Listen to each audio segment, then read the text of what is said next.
سب سے پہلے martial law نافذ کرنے والے جنرل ایوب خان نے کون سے اچھے اقدامات کیے تھے؟ فاطمہ جناح نے انتخابات کو دھاندلی زدہ قرار دیا مگر فوری طور پر سڑکوں پر احتجاج کیوں نہیں کیا؟ پاکستان میں ان دنوں نوجوان کس بات پر ناراض ہیں؟ حسین حقانی کا زبردست تجزیہ۔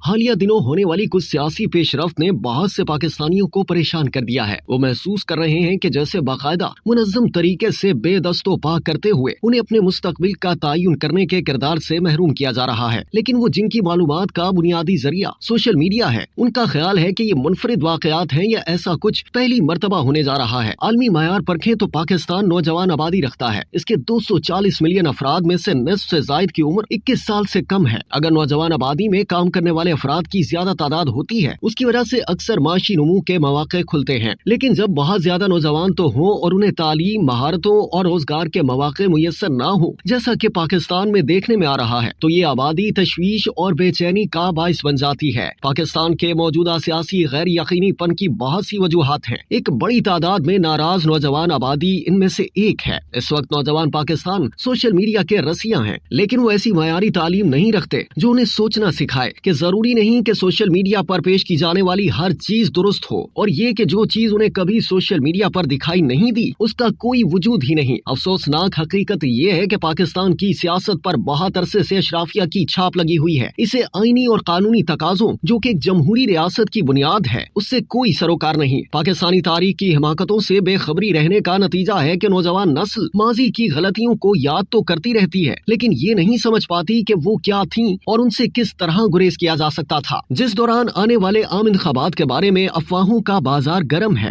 فیلڈ مارشل ایوب خان کے بطور صدر پاکستان کرائے گئے 1965 کے انتخابات کا جائزہ لینا فائدہ مند ہوگا۔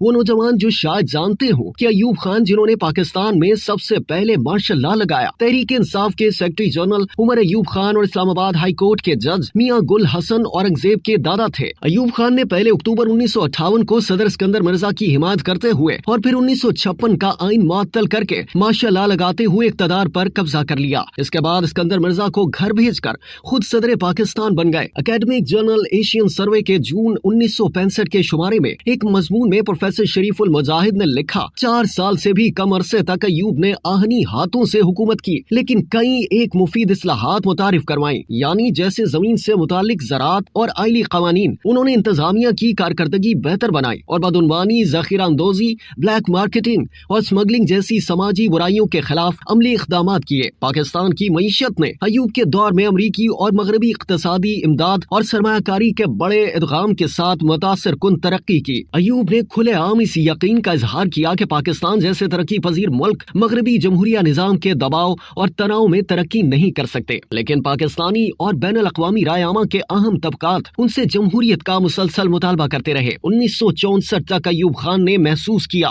کہ ملک نسبتاً کنٹرول جمہوریت کے لیے تیار ہے۔ ان کی طرف سے مسلط کردہ آئین کے تحت ملک، یعنی جس میں اس وقت کا مشرقی پاکستان بھی شامل تھا، اس کو 80,000 چھوٹے انتخابی حلقوں میں تقسیم کیا گیا، جن میں سے ہر ایک میں تقریباً 200 سے 600 ووٹر تھے جنہوں نے بنیادی ممبران کو منتخب کیا۔ ان بنیادی ممبران کو صدر اور اراکین قومی و صوبائی اسمبلی کو منتخب کرنا تھا۔ ایوب کے حامیوں کا استدلال تھا کہ انہیں مسلم دنیا کے لیے ان کے منفرد کارنامے، انتظامیہ کے استحکام اور مجموعی ترقی، سیاسی اور اقتصادی استحکام اور ملک کا خوشحال مستقبل اور مسلم دنیا میں اتحاد کو یقینی بنانے کے اعتراف میں بلا مقابلہ منتخب کیا جانا چاہیے۔ لیکن حزب اختلاف نے اپنی کمزوری پر قابو پاتے ہوئے اکٹھے رہ کر ایوب کے بلا مقابلہ انتخاب کا راستہ روک لیا۔ بانی پاکستان کی انتہائی قابل احترام بہن محترمہ فاطمہ جناح متحدہ اپوزیشن کے نامزد امیدوار کے طور پر فیلڈ مارشل کے خلاف الیکشن لڑنے میدان میں اتری۔ مس جناح نے مغربی پاکستان کا 8 روزہ دورہ کیا۔ پشاور سے کراچی تک پورے راستے بھرپور ہنگامہ خیز استقبال کیا گیا۔ اپوزیشن کیمپ میں جان ڈال دی اور اسے دلیر اور پرعزم اور اپنی بات کہنے کے قابل بنا دیا، لیکن اس کے بعد جو کچھ ہوا وہ مستقبل کے انتخابی جوڑ توڑ کا سانچہ بن گیا۔ پروفیسر مجاہد کے بیان کے مطابق میڈیا نے حزب اختلاف کو سماجی دشمن، اس کی سرگرمیوں کو ناپاک اور اس کے مشن کو افراتفری پھیلانا قرار دیا۔ اپوزیشن کی میڈیا تک رسائی، مہم چلانے کی آزادی اور پولنگ اور پریزائڈنگ افسران کی تقرری کے بارے میں بھی تنازعات تھے۔ اپوزیشن نے رپورٹ کیا کہ ووٹروں، پولنگ ایجنٹوں، کارکنوں اور حامیوں کو